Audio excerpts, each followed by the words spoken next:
Gergovie, tout le monde sait où c'est, mais Alésia. Blois devient le lieu où l'on aime assassiner les gens. Depuis 1946, Cannes fait son festival. Mais 68, ce n'est pas que le quartier latin, c'est aussi Lyon, Bordeaux, Strasbourg. L'histoire de Soissons ne se résume pas à celle d'un vase. Tous les chemins mènent à Reims. Mais la victoire de Charles Martel a-t-elle bien eu lieu à Poitiers ?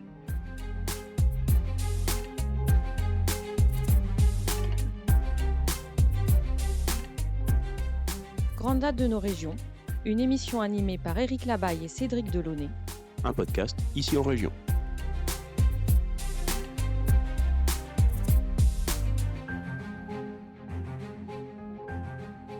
Chers auditeurs, bonjour, bienvenue dans votre émission Les grandes dates de nos régions. Aujourd'hui, nous nous rendons à une date précise, le 24 mars 1860, ou quand le Var perd le Var. Le département du Var présente une particularité unique et déroutante. C'est le seul département français sur le territoire duquel ne coule pas le fleuve auquel il doit son nom. Voici de quoi dérouter les géographes comme les touristes. Pour comprendre cette bizarrerie administrative, il faut remonter le temps jusqu'en 1858. Il faut également quitter la Provence pour se rendre dans les Vosges, puis dans le nord de l'Italie. Il faut enfin se plonger dans une histoire faite de bruits et de fureurs, au cours de laquelle nous croiserons 2 empereurs, un roi, un pape et le fondateur de la Croix-Rouge. Mais par quel sortilège le Var a-t-il donc perdu le Var ? À moins que le Var ait quitté le Var, cela fonctionne dans les deux sens. C'est à cette question à 2 faces que nous allons répondre aujourd'hui avec Éric Labaille. Bonjour Éric. Bonjour Cédric. Donc, étrange récit de cette histoire du Var qui n'a perdu le Var. Alors, quand sont créés les départements français, parce qu'on parle du département du Var. Les départements remontent, c'est une création de la Révolution, nous sommes en 1790, et il s'agit d'harmoniser, de rationaliser l'administration locale française. Je vous rappelle que les provinces de l'Ancien Régime étaient extrêmement variées en termes de taille, de puissance et de richesse, et donc la raison qui gouverne la Révolution et qui gouverne l'Assemblée nationale va présider à un nouveau découpage de la France avec des territoires qui sont plus ou moins de même taille ou de taille à peu près équivalente, que l'on va appeler donc les départements. Nous sommes en 1790. Donc ça permet effectivement de rationaliser une administration, puisque là, d'un point de vue militaire, il y avait des recoupements avec la justice, etc. Enfin, il n'y avait rien qui était parfaitement recoupé. Donc là, effectivement, on a donc cette rationalisation sur les territoires auxquels on donne des noms qui ne sont pas rattachés à l'histoire, mais à des éléments purement géographiques. Oui, il s'agit là encore, il s'agit de rompre avec les anciennes appellations de l'Ancien Régime, et donc on va se focaliser sur des cours d'eau, sur des confluents, et de manière à donner les noms que vous connaissez tous, la Gironde, l'Indre-et-Loire, le Loiret, enfin, qui sont généralement des cours d'eau. Et donc, le Var. Et donc le Var qui s'étend jusque bien au-delà de ses frontières actuelles, en tout cas pour la partie orientale, et qui englobe notamment toute la région de Grasse. Et tout naturellement, le Var étant une région côtière, le fleuve le plus important qui traverse ce nouveau département, c'est le Var. Donc on va lui donner ce nom. Et ben voilà, jusque-là, tout est logique. Pourtant, aujourd'hui, le Var ne coule plus dans le Var. Le Var ne coule plus dans le Var. Alors, pourquoi ? Quelle est cette bizarrerie ? Alors cette bizarrerie, pour la comprendre, il faut remonter en 1858. En 1858, l'empereur Napoléon III prend les eaux dans la ville de Plombières, dans les Vosges. Et c'est là qu'il rencontre Cavour, le premier ministre du roi de Piémont-Sardaigne, Victor Emmanuel. Donc à cette époque-là, l'Italie n'existe pas. L'Italie n'existe pas. L'Italie n'est pas une réalité politique. L'Italie est morcelée entre divers pays indépendants, le royaume de Naples, le royaume de Piémont-Sardaigne, les États du Pape, etc.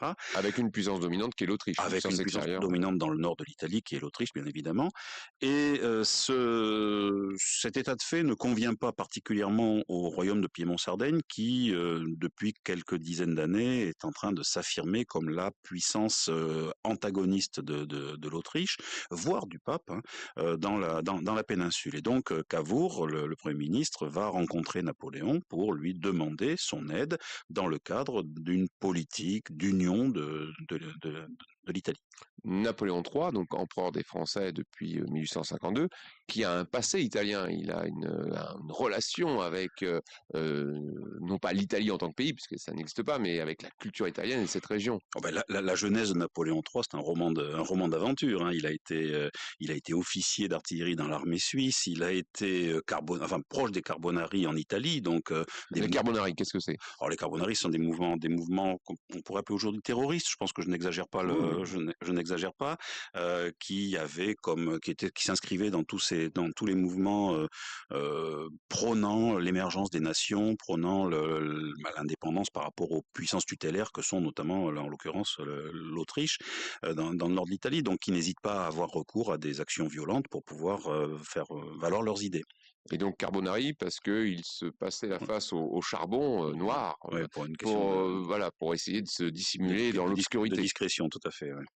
Les charbonniers. Donc effectivement, le jeune Louis-Napoléon Bonaparte est devenu empereur, et maintenant il a l'outil politique et l'outil militaire pour faire valoir ses idées, les idées de son enfance. Oui, et non seulement il a eu une enfance italienne agitée, ou une jeunesse italienne agitée plutôt, mais il a aussi été, ne l'oublions pas, le premier président de la République française en 1848. Et 1848, qu'est-ce que c'est? C'est le printemps des peuples. C'est cette période où les nations, où les peuples aspirent à obtenir leur indépendance. Donc c'est pétri de cette culture que l'empereur reçoit Cavour et est sensible, ne peut pas être insensible à la demande de Cavour. Donc il va s'engager à aider le Piémont-Sardaigne à aller vers son destin. D'autant plus que, je rappelle que quelques années plus tôt, la France est allée faire la guerre en Crimée avec les Anglais contre les Russes, mais parmi les alliés qui ont fourni des contingents à l'armée de la guerre de Crimée, on a les Piémontais, on a l'armée de Piémont-Sardaigne, on a des Turcs, mais c'est une sorte de retour de bons offices vis-à-vis du royaume de Piémont-Sardaigne que d'accepter de l'aider dans sa quête.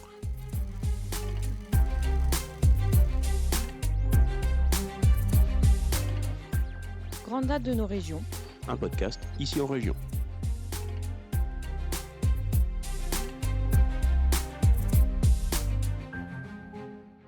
Donc c'est la volonté de Louis-Napoléon Bonaparte aussi de remettre la France au centre, au cœur du jeu de diplomatie internationale européenne dont elle avait été exclue suite à la défaite de son tonton Oui. En 1814.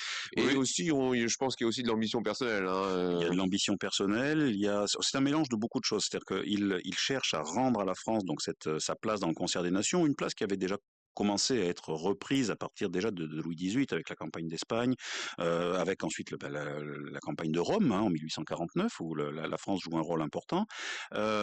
Mais oui, il cherche véritablement à repositionner la France et il est très sensible donc à l'Italie pour des raisons à la fois personnelles mais aussi pour des raisons de diplomatie générale puisqu'il identifie en Europe deux dangers.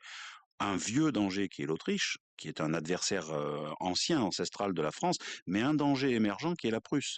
Et en prenant comme ça les rênes de la diplomatie européenne, il essaie de devancer la puissance prussienne qui malheureusement, on le sait depuis, On verra la suite de voilà, l'histoire. on connaît la suite. Voilà. Et donc, en 1858, ce qui joue à Plombières, donc c'est une alliance militaire qui permet au Piémont-Sardaigne d'engager le conflit contre l'Autriche. Exactement, et avec l'aide de l'armée française, donc en juin 1859, l'armée française pénètre en Italie et va jouer un certain nombre de partitions contre l'Autriche avec des batailles restées célèbres, Magenta, Solferino, des batailles qui ont laissé des traces au-delà du côté purement militaire et purement diplomatique, parce que Solferino, c'est la bataille que l'on a surnommée la boucherie de Solferino, un nombre de malades incalculable, et une bataille à laquelle assiste un certain Henri Dunant qui, ému par le sort des blessés, va fonder la Croix-Rouge et va considérer que le sort, le soin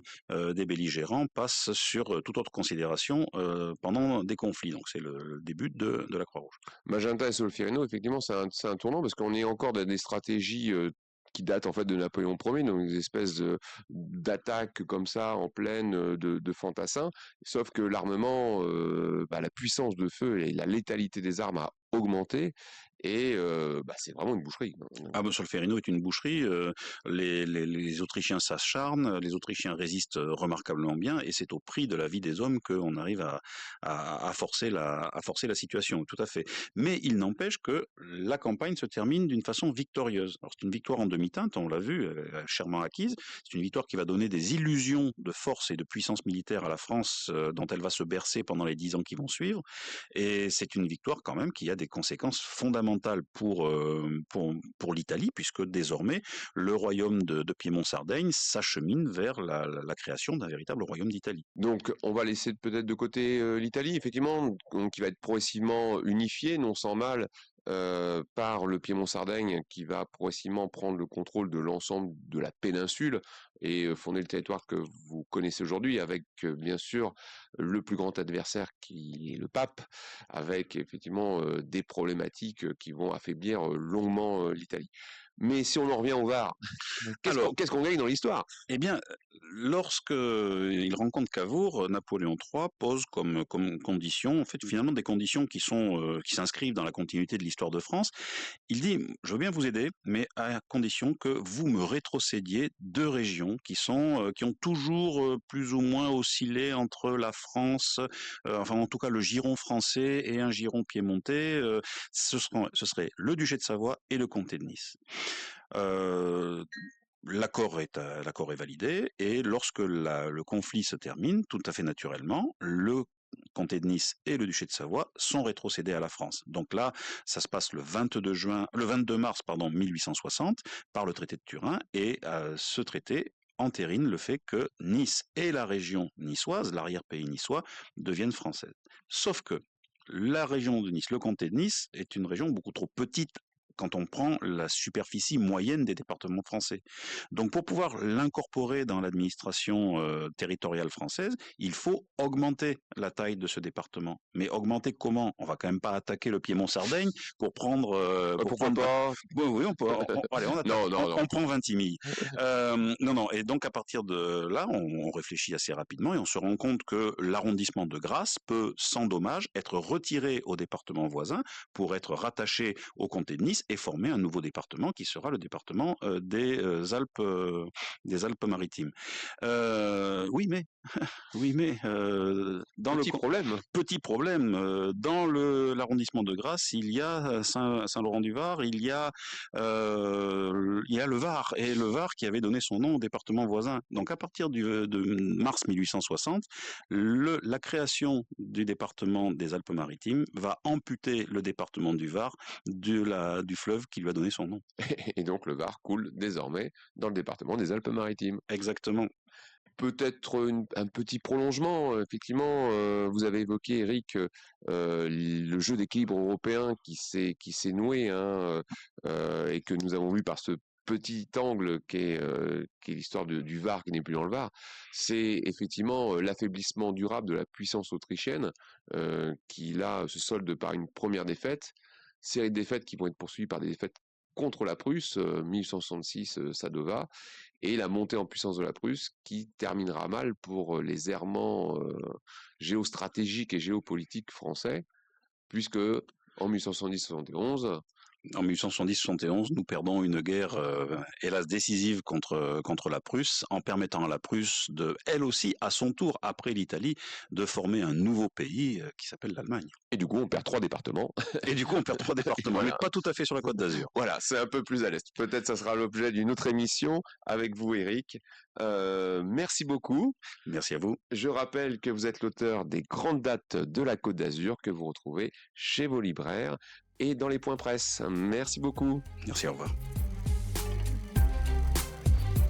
Retrouvez tous nos podcasts, livres, articles et vidéos sur notre site internet icienregion.fr.